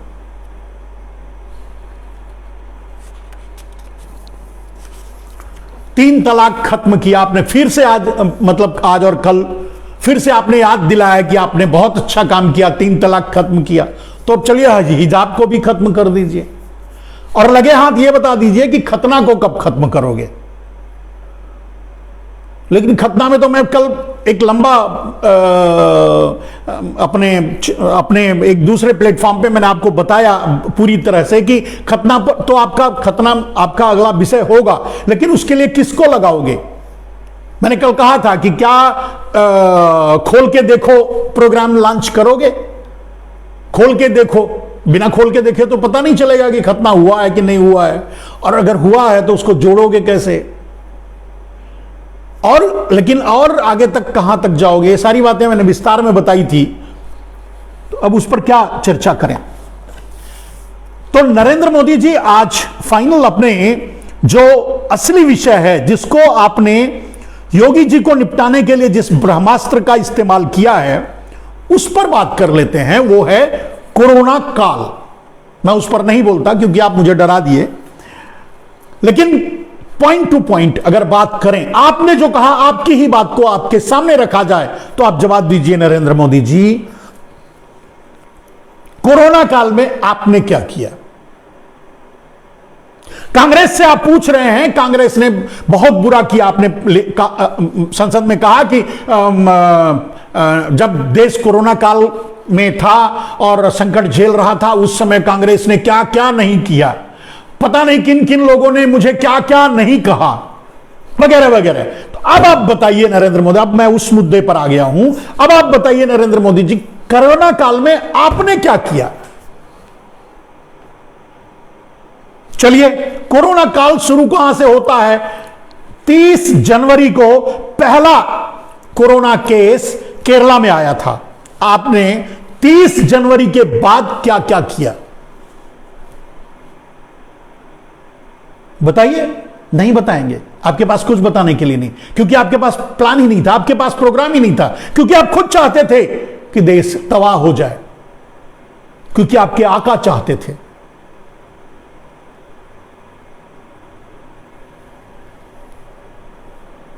अब वो साजिश थी या उसे क्या कहते हैं, संजोग था या प्रयोग आपका? आप खुद अब बताओ कि 30 जनवरी को जब पहला कोरोना ट्रेस हो गया केरला में, तो उस समय क्या आपने किया? करना चाहिए था अंतरराष्ट्रीय एयरपोर्ट को आइसोलेट करना चाहिए था हर अंतरराष्ट्रीय एयरपोर्ट के ऊपर आइसोलेशन सेंटर बनाना, जहां जो लोग विदेशों से आएंगे उनको वहां रख करके क्वारंटाइन पीरियड तक 14 दिन तक उनको वहां रखा जाएगा। उसके बाद देश में कहीं भी जाने की इजाजत होगी। यह बस इतना ही करना था, और मात्र इतना काम किए होते आप तो शायद देश में कोरोना नहीं फैलता,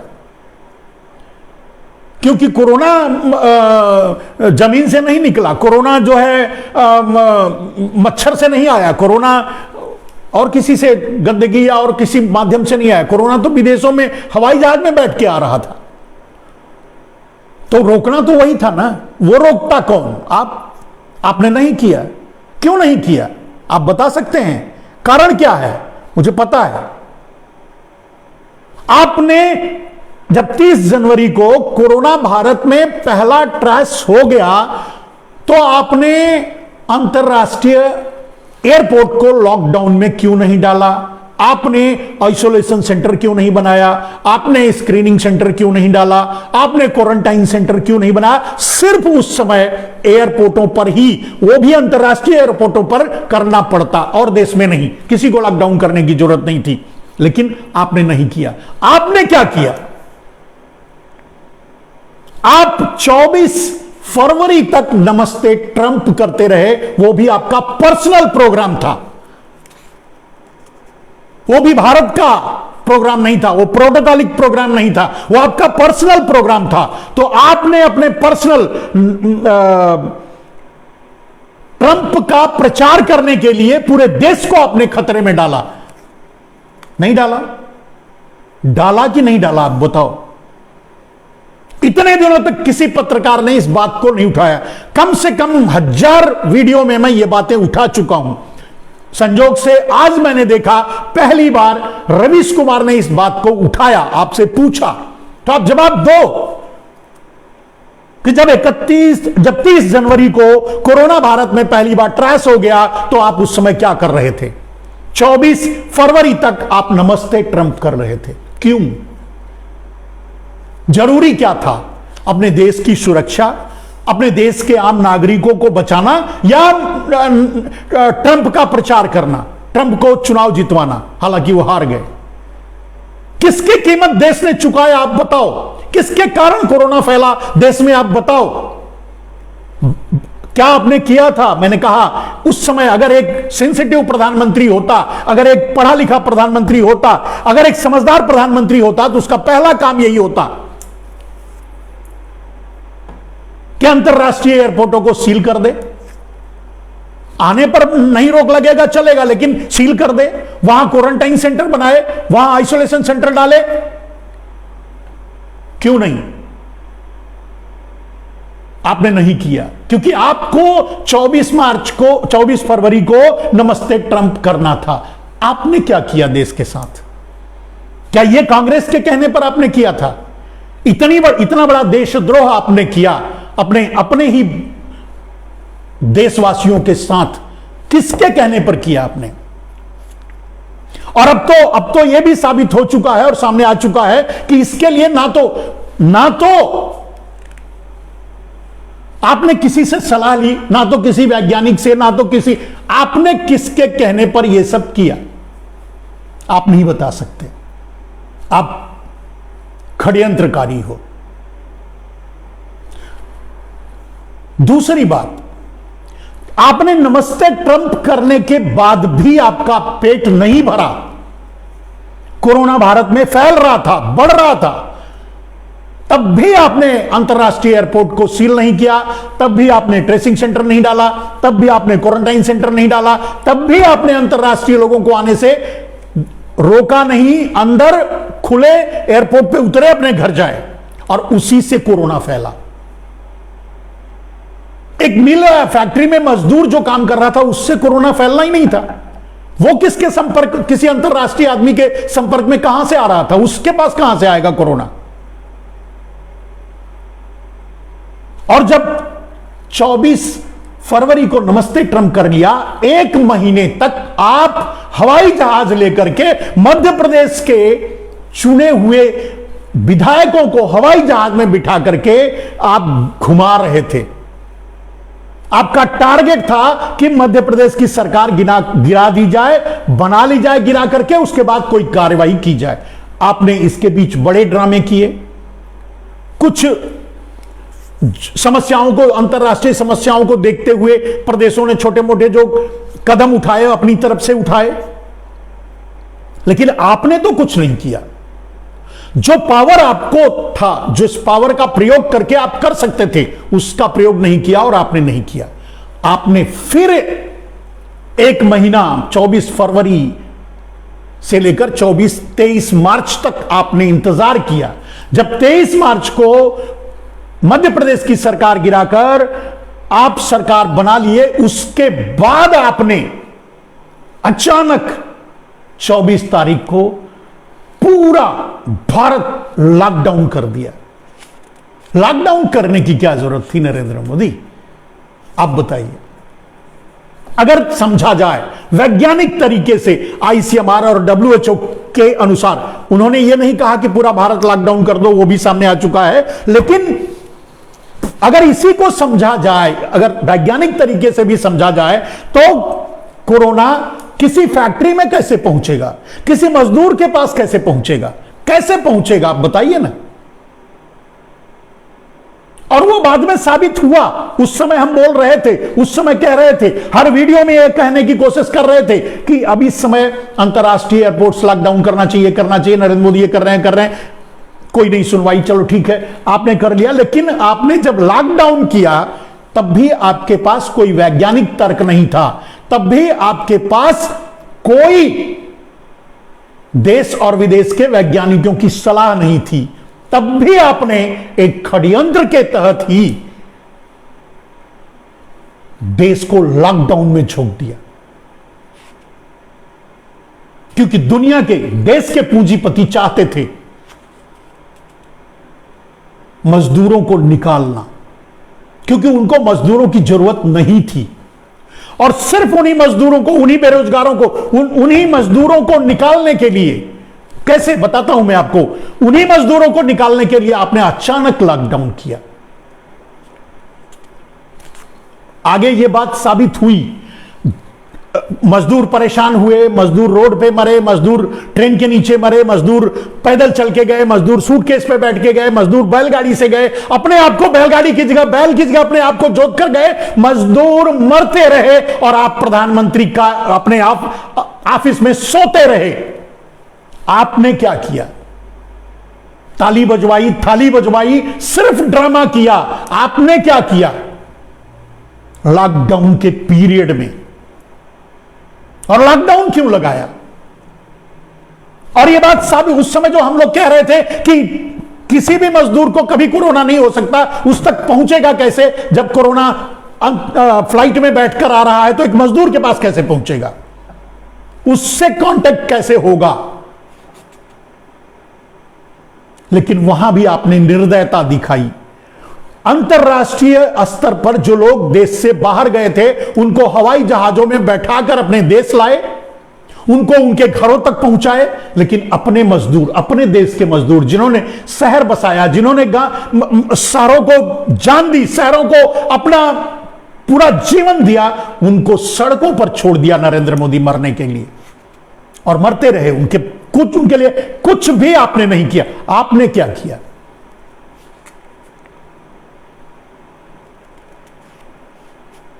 और यह बात आप जानते हो कि आपने कुछ नहीं किया।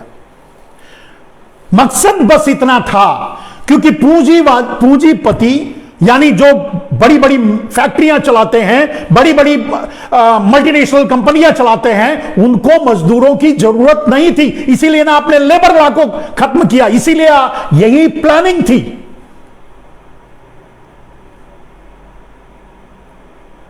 आपने लॉकडाउन में जब लोग मर रहे थे सड़क पर, तब भी उनकी आप खुद मदद नहीं कर रहे थे, और जो मदद कर रहे थे उन्हें गलत साबित कर रहे थे, उनके ऊपर कार्रवाई कर रहे थे, उनके ऊपर केस कर रहे थे। साजिश क्या थी? यही ना, और वही हुआ। जितने लोगों को फैक्ट्रियों ने, मिलों ने, अडानियों ने, अंबानियों ने अपने वहां से भगाया और वो गए अपने अपने घरों को, वहां कोरोना नहीं हुआ। कोरोना गांव में तो तब पहुंचा आपके दूसरे चुनाव में, जब वेस्ट बंगाल के चुनाव में पूरे देश के आम नागरिकों को ले जाकर झोंक दिया था अपना चुनाव प्रचार करवाने के लिए, उसके कारण गांव में कोरोना पहुंचा था। पहली बार तो कोरोना गांव में हुआ ही नहीं।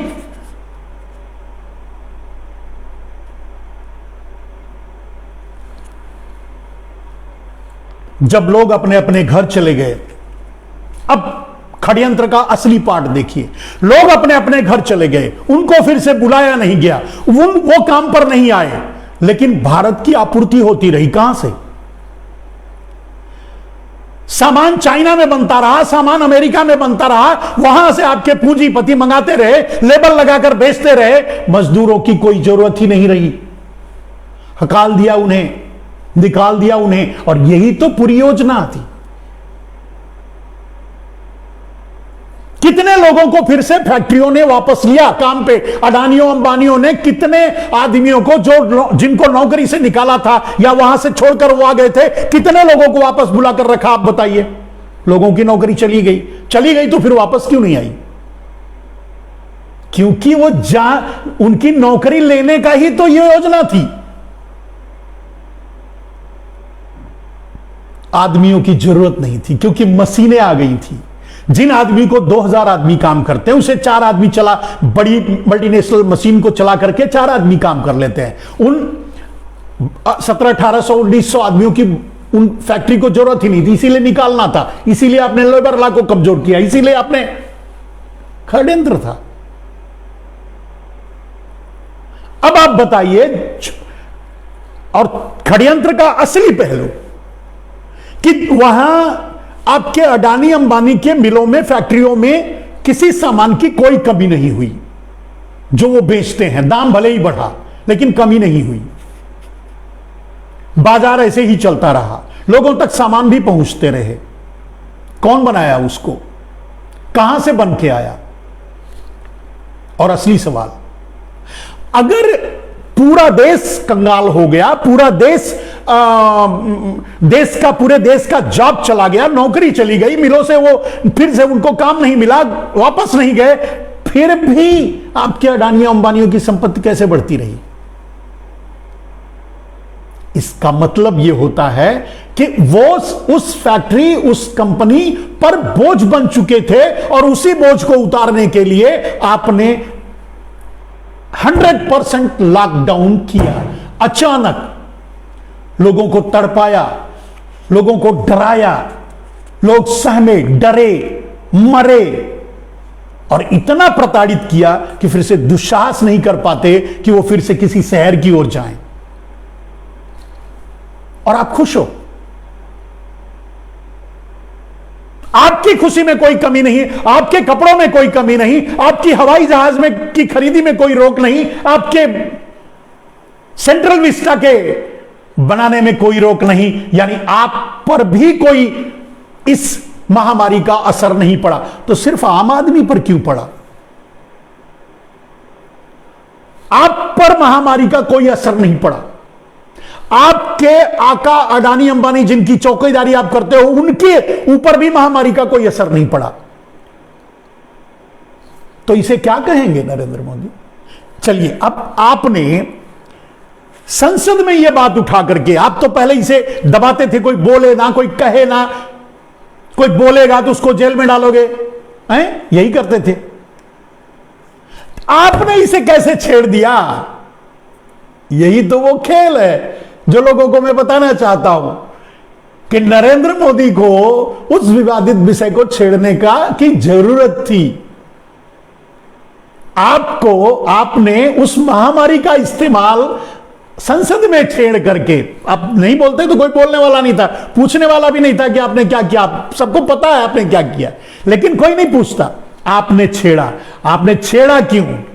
आप जानते हो कि जब छेड़े हो तो लोगों के घाव हरे होंगे, लोग अपने घरों में मौतें देखेंगे, उनको याद आएगी कि कैसे वो गंगा में बहा दिए थे अपने शव को, अपने इष्ट को जला भी नहीं पाए थे लकड़ियों के कारण, कैसे बालुओं में दफना दिए थे, उनकी चादरें भी आपने खिंचवा ली थी, कैसे उनके ही शवों को, उनके ही परिजनों के शवों को कुत्ते घसीट कर किनारे ला रहे थे, कैसे वो सारे घाव हरे हो जाएंगे, और हो गए।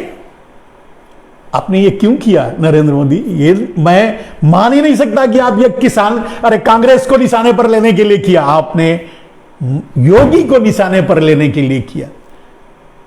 आपने लोगों का घाव इसलिए कुरेदा, आप दंगे की याद दिला करके वोट मांग रहे थे, इसकी याद, वो सब तो चलता, वो आपके फायदे में होता, लेकिन आपने इस घाव को छेड़ दिया जिसमें लोग ऑक्सीजन के लिए मर गए, आपने उसे भी स्वीकार नहीं किया, जिसमें लोग तड़प तड़प करके हॉस्पिटल के बिना मर गए, दवाओं के बिना मर गए, आपने उसको छेड़ दिया। तो डेफिनेटली अगर उसको छेड़ा है तो बिना लाभ का नहीं छेड़ोगे। आप गुजराती हो, आप खुद कहते हो मैं गुजराती हूं, व्यापार मेरे खून में है, तो जब तक लाभ शब्द नहीं जुड़ेगा तब तक आप अपने मुंह से सांस भी नहीं लेते नरेंद्र मोदी। तो आपने ये कैसे छेड़ दिया मामला? Definitely it's a very big game plan, और मैं अभी तक, हो सकता है इसके पीछे और कोई बड़ी साजिश हो आपकी, लेकिन जो अभी जो साजिश दिखता है वो तो आपके निशाने पर योगी जी दिखते हैं। तो निपटा लो। वैसे योगी इतने रसगुल्ले नहीं है कि आप खा जाओगे, और आपके AK शर्मा, BK शर्मा कौन है पता नहीं, अब उनके जरिए आप योगी को निपटा लोगे ये तो भूल ही जाओ।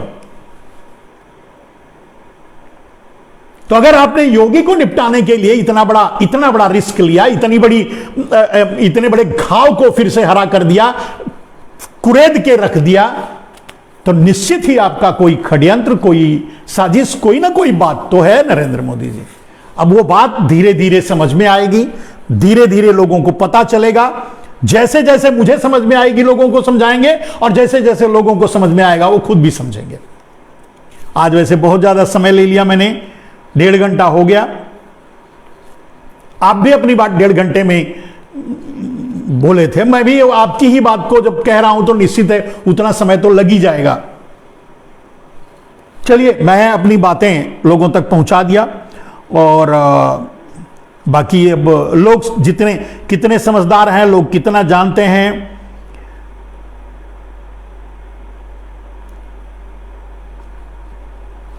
लेकिन एक बात मैं, कुछ अगर ये इस भ्रम में पड़ रहे हो कि मैंने कांग्रेस को डिफेंड किया, नहीं मेरे दोस्त, मेरी राजनीति से कोई मतलब नहीं है। मैं शुद्ध, बिना 1 पैसे वाला, क्या कहते हैं, मैं भिखारी नहीं हूं और मैं भगोड़ा नहीं हूं, मैं पारिवारिक आदमी हूं, संत हूं, प्योर, 100% ओरिजिनल, प्योर, रामदेव जैसा नहीं, ना तो रामदेव जैसा भिखारी हूं, ना तो मोदी जैसा भगोड़ा, प्योर एकदम संत हूं। तो मुझे राजनीति से कोई मतलब नहीं। मैंने जो कहा, जो रिसर्च और एनालिसिस में मुझे समझ में आया, वो मैंने आपके सामने रखा। कांग्रेस को डिफेंड जैसा लग रहा होगा क्योंकि सारे सवाल कांग्रेस से थे और उसको मैं स्क्रूटिनाइज कर रहा था, आपको ऐसा लग रहा होगा, लेकिन आप उस भ्रम में ना रहिए, मेरा किसी से कोई मतलब नहीं है। लेकिन गलत बात तो काटनी पड़ेगी। अगर हम आपके सामने कुछ बात रख रहे हैं तो उस बात का उद्धरण करना पड़ेगा। और वैसे भी नरेंद्र मोदी को कांग्रेस को टारगेट पे लेने की कोई जरूरत ही नहीं थी संसद में।